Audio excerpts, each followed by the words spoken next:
ایک شخص تھا جس نے اپنا خزانہ ایک درخت کے نیچے دفن کیا۔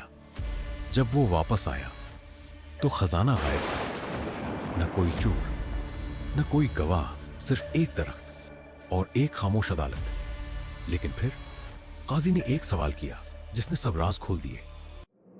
یہ قصہ ہے ایک پرسکون قصبے کا جہاں لوگ ایماندار زندگی گزارتے تھے۔ وہاں ایک شخص رہتا تھا، نام تھا حمید۔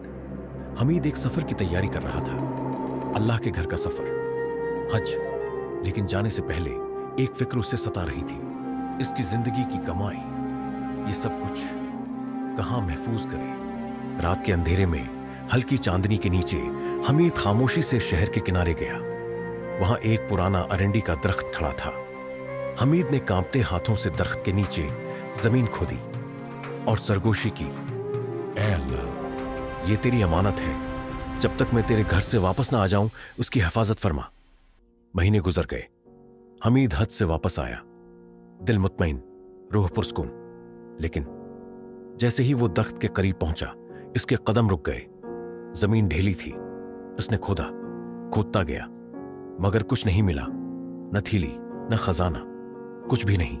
حمید دوڑتا ہوا قاضی عبدالحکیم کے دربار میں پہنچا۔ قاضی نے ساری بات سنی خاموشی سے، پھر کہا، کون ایسا ہے جو ارنڈی کے درخت کی جڑوں کے پاس جائے جب تک کہ وہ وہاں سے کچھ لینا نہ چاہتا ہو؟ اور قاضی نے اعلان کیا، شہر کے تمام حکیموں کو حاضر کرو۔ لوگ حیران رہ گئے، چوری کے مقدمے میں حکیم، سب حکیم عدالت میں لائے گئے۔ قاضی نے پوچھا، کیا کسی نے حال ہی میں ارنڈی کی جڑ دوا میں استعمال کی ہے؟ ایک بوڑھا حکیم آگے بڑھا، جی حضور، پچھلے ہفتے ہی میں نے ایک مریض کا علاج کیا تھا ارنڈی کی جڑ سے۔ قاضی نے کہا، مریض کو حاضر کرو۔ مریض آیا، لنگڑاتا ہوا، سہما سہما۔ قاضی نے پوچھا، یہ جڑ تجھے کس نے دی تھی؟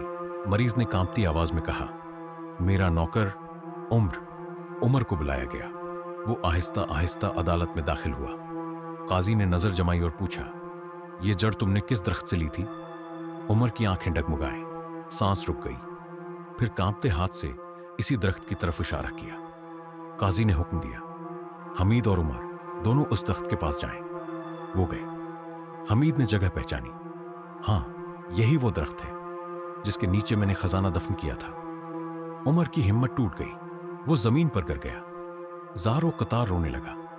میں نے تو صرف جڑ نکالنی چاہی تھی، مگر جب تھیلی ملی میں روک نہ سکا۔ پوری عدالت میں خاموشی چھا گئی۔